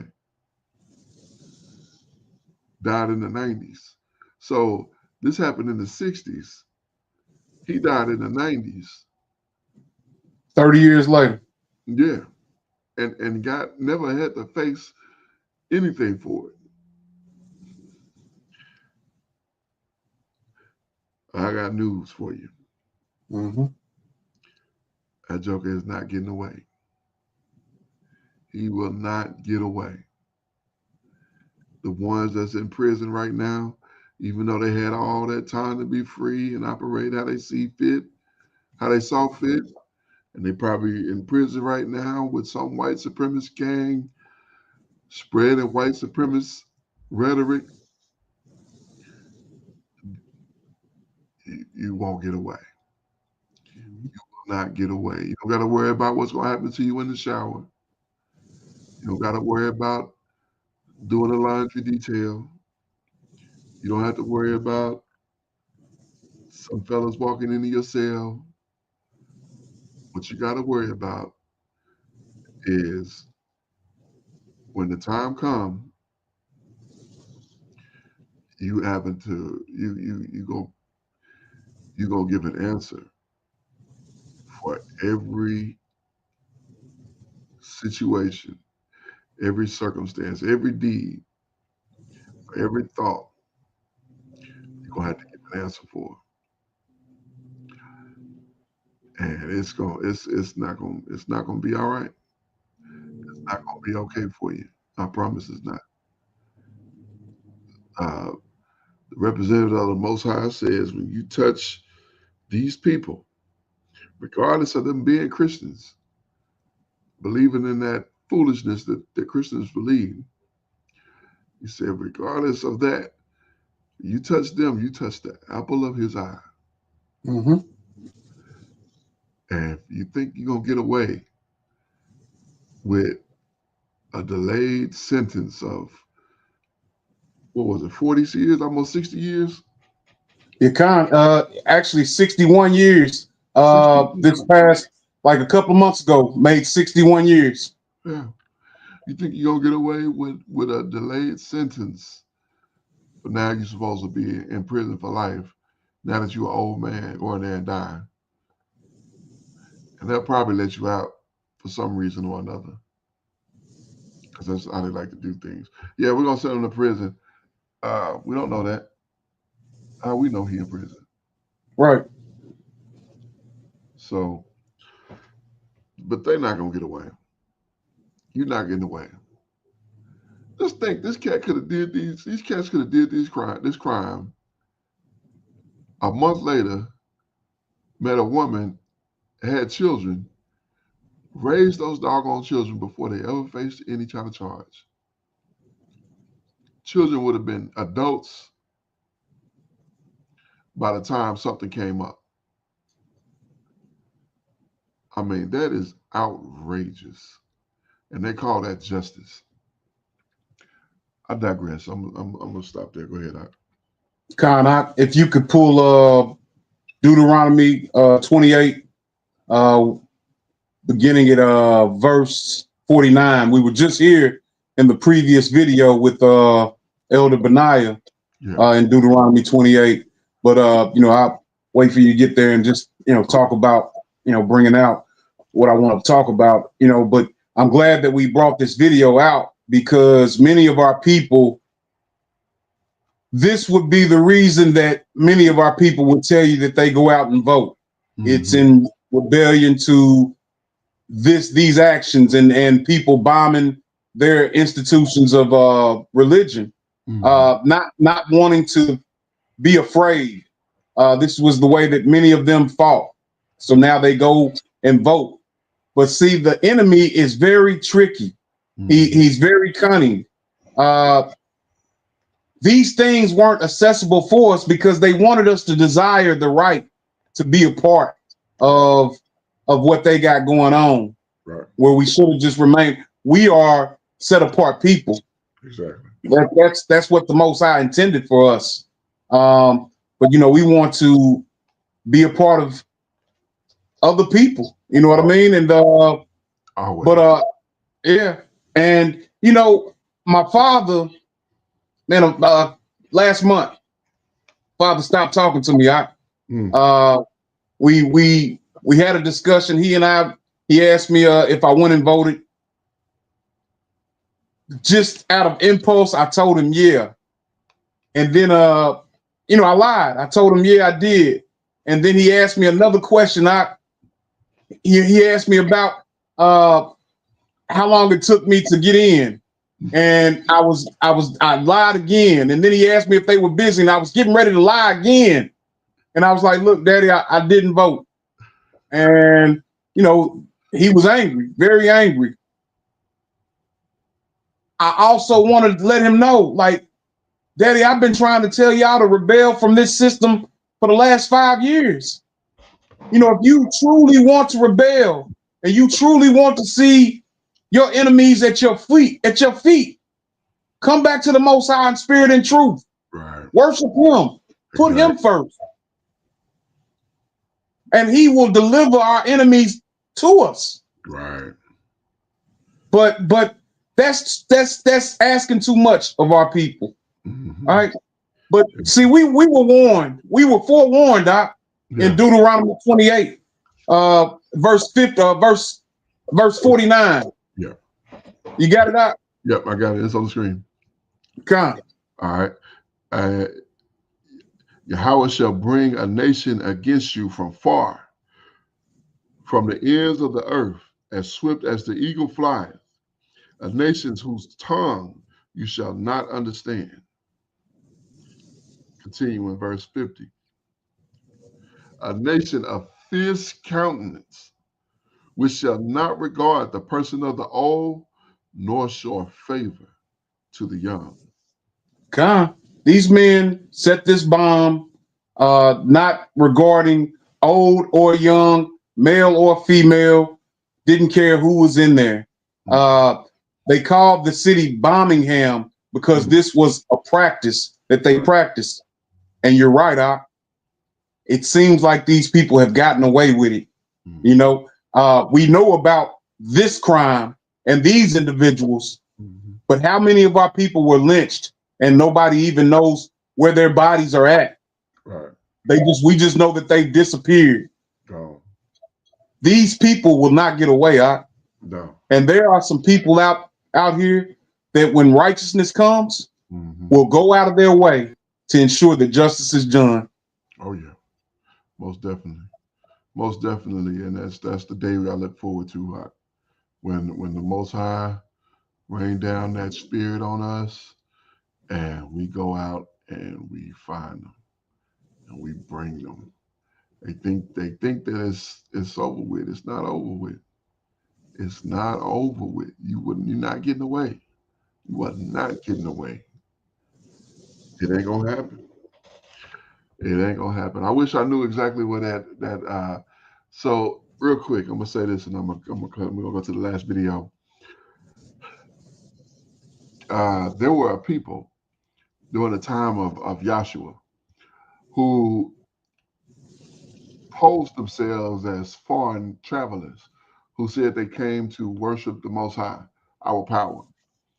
They were actually people in the land that we were coming to take over, the land of Canaan. The Israelites did not inquire of the Most High about these people. Instead, they made a pact with them, a treaty with them, a covenant with them, that they would treat them well and not do any harm to them. Once it was revealed who these people were, the covenant was already done. So they made them servants to the children of Israel.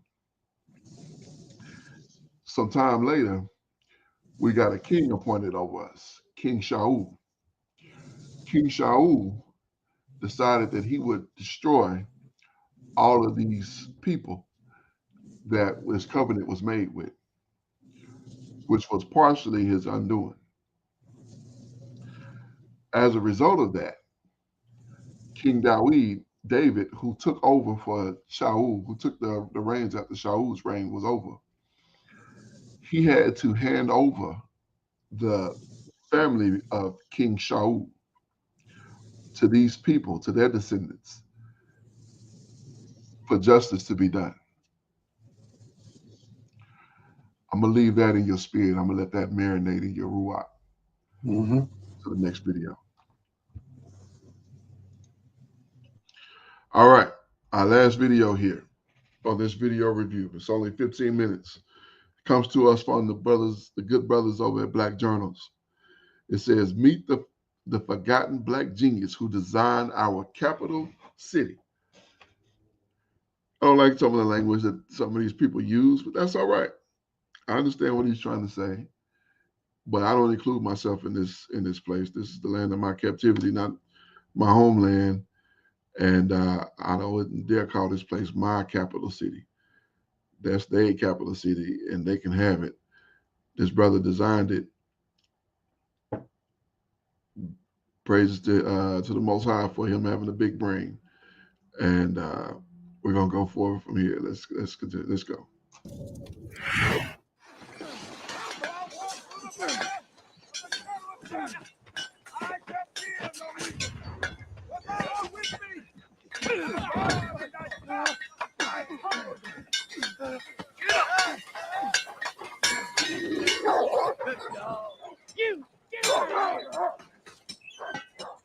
No one contributed more to the building of America than the Black man.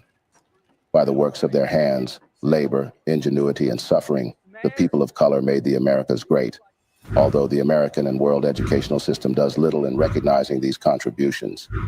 However, in the annals of American history, few figures embody the spirit of ingenuity and resilience quite like Benjamin Banneker. Born in 1731 to a free African-American family in Maryland, Banneker emerged as a polymath whose contributions spanned astronomy, mathematics, and literature. Notwithstanding, his most enduring legacy may well be his pivotal role in the design of Washington, D.C., the very heart of the nation.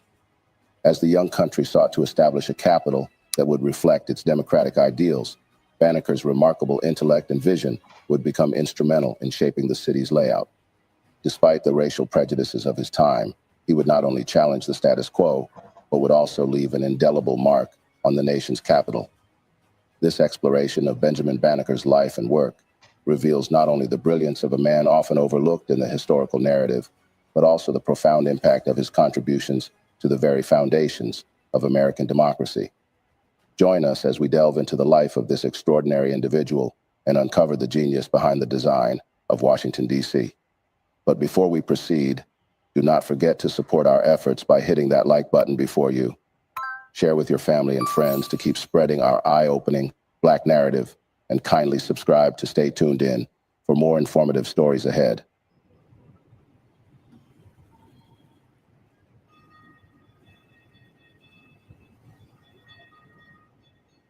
Now, to the story of the genius behind the design of Washington, D.C.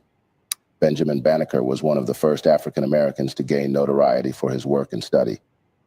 He was born on November 9th, 1731 in Ellicott's Mills, Maryland, to Robert, a freed slave from Guinea, and Mary Banneker.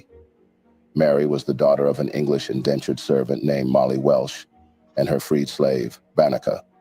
Since both of his parents were free, Banneker escaped from the clutches of slavery, living on a 100-acre family farm with his parents and 3 sisters. Benjamin had grown up in a stable home where he was able to develop into a learned young man.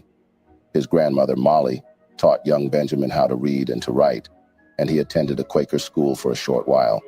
Yet essentially he was self-educated and an avid reader who spent a lot of his time borrowing books. As a young scholar, Banneker showed great aptitude for mathematics and science. He would often study the stars, and at some point would develop a passion for astronomy. One of his early accomplishments was constructing an irrigation system for the family farm. After his father's death, Banneker ran his own farm for years, cultivating a business selling tobacco via crops. At the age of 21, Benjamin met a man named Joseph Levi, a traveling salesman, who showed him a pocket watch, something he had never seen before. He became so fascinated over the watch that Levi gave it to him. He took the watch home and spent days taking it apart and putting it back together to examine its components and how they worked. He drew a picture of it, made mathematical calculations for the parts, and worked on building a clock for 2 years. In 1753, the clock was completed. Banneker produced the first wooden clock ever built in the United States. It was made entirely of wood, and each gear was carved by hand. News of the clock created such a sensation that people came from all over to see it and the genius who had made it. As a result, Banneker was often asked for assistance in repairing watches, clocks, and sundials. The clock made by Benjamin Banneker kept perfect time, striking every hour for more than 40 years, until it was destroyed in a mysterious fire. Interestingly, the Banneker Inc. Watch and Clock Company would be named after the 18th century intellectual. This company pays homage to Benjamin Banneker by integrating luxury woods into every watch and clock design. It is one of the only minority-owned watch and clock companies in the world today, and the first company to produce timepieces with the Banneker name in over 200 years. Benjamin Banneker timepieces are original and unique, while remaining on the cutting edge of style and fashion. All of the products include information about Benjamin Banneker's historic accomplishments as a way of educating and informing. However, Banneker never stopped pushing himself to learn new things and new skills. He was on a never-ending quest for knowledge. During the Revolutionary War period, a family of Quaker brothers, the Ellicotts, moved close to Banneker's farm to build their mill. The two neighbors formed a friendship that introduced Benjamin to astronomy. One of the brothers, George Ellicott, was an amateur astronomer and lent Benjamin the necessary books and telescope to acquire proficiency in the science of astronomy. Banneker went on to accurately calculate the positions of the sun and moon.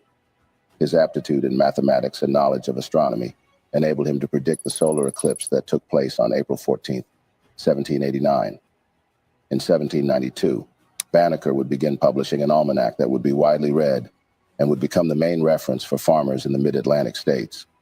It offered weather data, recipes, medical remedies, poems, and anti-slavery essays. This almanac was the first scientific book written by a Black American, and it was published annually for more than a decade. However, Banneker's major reputation would stem from his service as a surveyor on the six-man team, which helped design the blueprints for Washington, D.C. Before then, Banneker's preoccupation with scientific matters in no way diminished his concern for the plight of blacks. In August of 1791, Benjamin Banneker would send a draft of an almanac, which he was readying for publication, to Thomas Jefferson, the then Secretary of State. He felt compelled to include a personal note, which was a 12-page letter where Banneker refuted the statement that blacks were inferior to whites. Banneker quoted the famous preamble to the Declaration of Independence: "We hold these truths to be self-evident, that all men are created equal," and said plainly that he was disappointed in the hypocrisy of Jefferson, a slave owner. These were some of his words. "But, sir, how pitiable is it to reflect that although you were so fully convinced of the benevolence of the Father of mankind and of his equal and impartial distribution of those rights and privileges which he had conferred upon them, that you should at the same time counteract his mercies in detaining by fraud and violence so numerous a part of my brethren under groaning captivity and cruel oppression, that you should at the same time be found guilty of that most criminal act which you professedly detested in others with respect to yourselves." Jefferson's response 11 days later was cordial and complimentary, but also condescending and racist. Jefferson praised the almanac and informed Banneker that he was sending it along to the Marquis de Condorcet, a French philosopher, mathematician, and abolitionist. Jefferson would praise Banneker as a credit to the black race, essentially telling him that he considered the almanac evidence that African Americans' inferiority was owed merely to the degraded condition of their existence both in Africa and America, and not to their innate inferiority, a paternalistic sentiment that was a frequent topic of debate among whites. Banneker was living proof that the strength of mind is in no way connected with the color of the skin. After Banneker's death, Jefferson expressed doubt that a black man could have written the almanac. He continued to own enslaved workers despite decrying slavery in some of his writings, until his own death came in 1826. Wielding knowledge like a sword, Benjamin Banneker was many things: inventor, author, scientist, anti-slavery proponent. And as a result, his legacy lives on to this day. Regarding Washington, D.C.'s design, Benjamin Banneker was already a practiced mathematician and astronomer when he was approached in 1791 by his friend, Andrew Ellicott, to survey the land staked out for the new United States Capitol. Banneker's principal role in surveying the new Capitol was to make astronomical observations, for which the survey's starting point could be determined. He also used his calculations to establish the boundary points for the district. Banneker was well suited for this role, having already accurately predicted solar and lunar eclipses, sunrises, and sunsets. But his contributions to the creation of the nation's capital would grow beyond what anyone anticipated. When the United States officially adopted the Constitution in 1789, there was as much debate about the location and shape of the new federal capital as there was about the other affairs of the new nation. The argument over its location, whether it be Boston or Philadelphia or New York, was so vehement that some feared it would shatter the unity of the young republic before it got off the ground.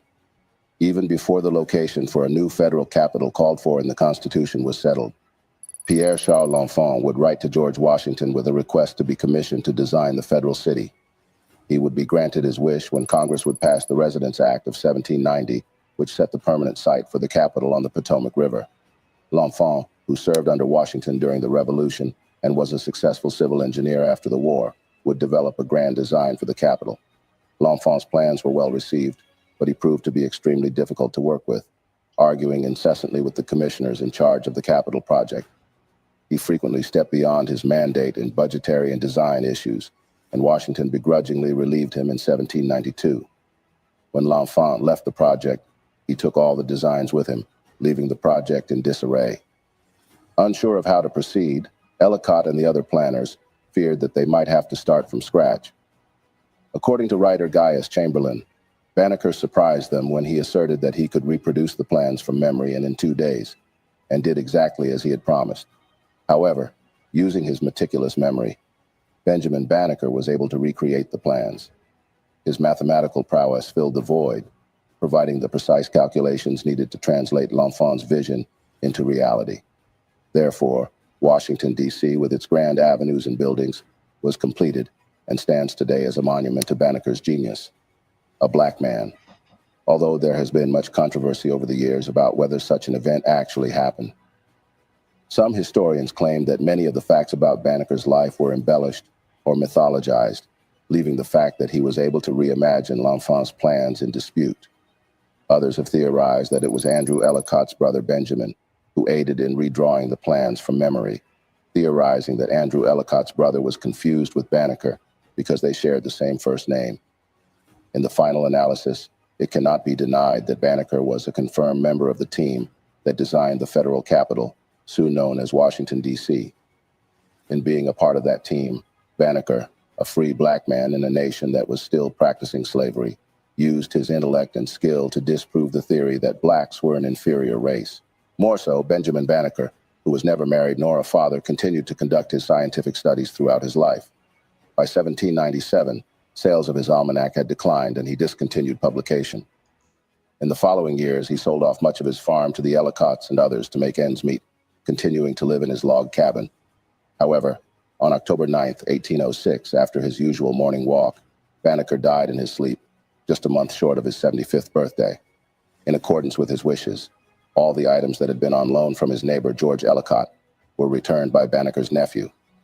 Also included was Banneker's astronomical journal, providing future historians one of the few records of his life known to exist. He was laid to rest at the family burial ground a few yards from his house on October 11th. During the services, mourners were startled to see his house caught on fire, quickly burning down. Nearly everything was destroyed, including his personal effects, furniture, and famously accurate wooden clock. The cause of the fire was never determined. However, Banneker's life was remembered in an obituary in the Federal Gazette of Philadelphia and has continued to be written about over the ensuing 2 centuries. He was also remembered with a number of schools bearing Banneker's name. These schools include Benjamin Banneker Academic High School in Washington, D.C., the Benjamin Banneker Academy for Community Development in Brooklyn, New York, and Benjamin Banneker High School in College Park, Georgia. Also, the U.S. Postal Service featured Banneker on a 15-cent stamp in 1980 as part of its Black Heritage series. Started in 1978 and continuing throughout 2017, the series was created to celebrate Black Americans and the vital role they have played in U.S. history. In closing, Benjamin Banneker's contributions to the design of Washington, D.C. extend far beyond his role as a surveyor. They embody the intersection of intellect, creativity, and resilience in the face of societal challenges. As a free black man in the 18th century, Banneker defied the limitations imposed by his time, showcasing not only his mathematical prowess, but also his visionary understanding of urban planning. Also, Banneker's legacy serves as a powerful reminder that genius can emerge from unexpected places, and that the foundations of the United States Capitol were, in part, built on the brilliance of an individual who dared to dream of a more equitable society. This brings us to the end of yet another interesting video segment. Did you happen to learn a All right, all praises once again to the Most High Power. Whew, wow, what an intelligent brother, and dealing with those figures like that, it made me wonder. I was thinking a lot of the times, like, man, if you just started a child at a very, very, very, very young age and really spoon-fed them the numbers and dealing with that, could you create a numbers person who deals with figures like that, just from age 1 till their adulthood? Would that really mold them into that? I know that's not how he started, but some people just have a natural knack. They see numbers and they understand them, and they, can multiply in their head, can divide in their head, all of these type of things. And some people don't have that.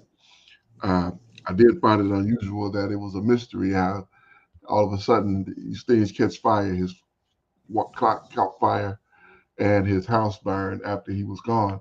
Of course, they're trying to get rid of any evidence that they had of this brother's existence. I also find it difficult that not difficult, but I really hate that he didn't have a wife and children, because some of that intelligence could have been passed to the next generation. Lived till he was 75 years old, no wife, no children. I really hate that for him, because that Banneker name should have continued, and yeah, there should have been Banneker's right here, right now. Like, I'm the descendant of Benjamin Banneker, and he was my grandfather. He was my great grandfather, whatever the case. But yeah, with that, I yield. Go ahead. Con, I had heard of him, but I wasn't really familiar with all of his story.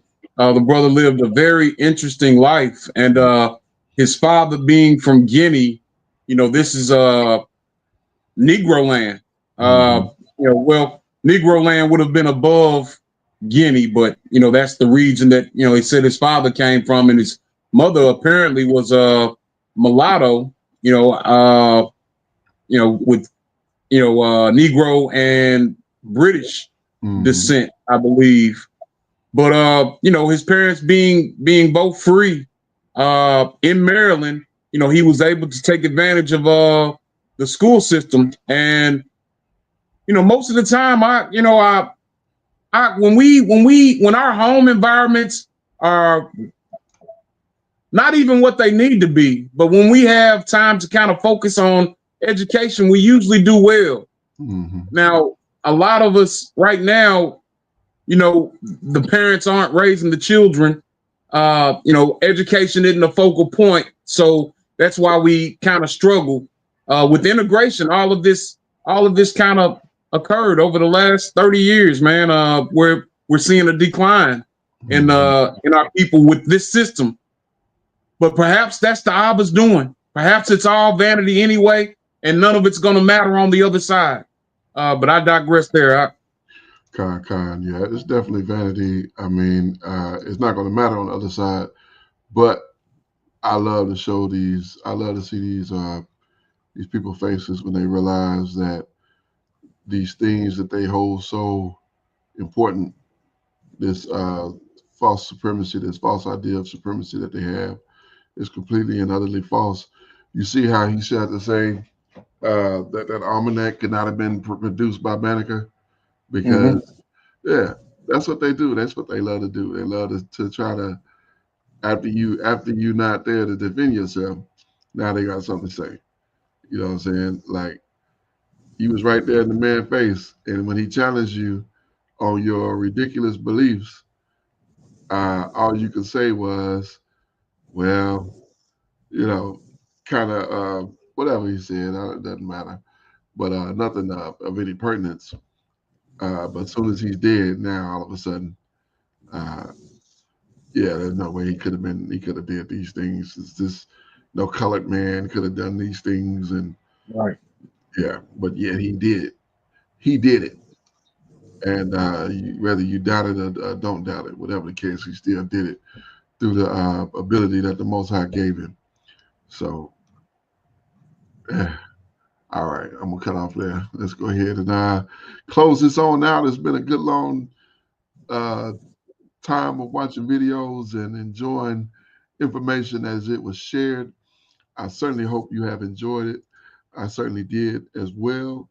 And again, I am increased from the information that we've been able to go over here. And the Most High is, of course, magnified in the information that we were able to go over here. We're going to close out with the book of Ecclesiastes, as we always do right at this time. Ecclesiastes chapter number 12 and verse number 13. Let us hear the conclusion of the whole matter. Fear the Most High and keep his commandments, for this is the whole duty of man. It is so very important that we understand that in the conclusion of the whole matter, we are to fear the Most High and keep his commandments, for this is the whole duty of man. At the end of the day, when it is all said and done, all the dust is settled and all the smoke is cleared, we will be judged on whether we have feared the Most High and kept his commandments. Why? Because this is the whole duty of man. I am your Akazaki Yahoo, joined by my most esteemed Akenaniah, giving all praises, honor, and great esteem unto the Most High Power, Yahuwah Bahashem, Yahushua HaMashiach, and to the 12 tribes of Israel who are scattered to the four quarters of the earth. I say shalom, wa baruchim, that is peace and blessings. And I cannot wait to the day that the Most High gathers us back together and we are once again 12 tribes, one family, one nation under the Most High Power, under one covenant, back in our own land with a heart of flesh and no more a heart of stone, with our enemies, our adversaries, and all those who hate us under our feet. Until that day come, Shabbat Shalom, family. Shabbat Shalom, Mr. Bakar. All praises to the Abba. Praise you, Abba Yah. Hallelujah.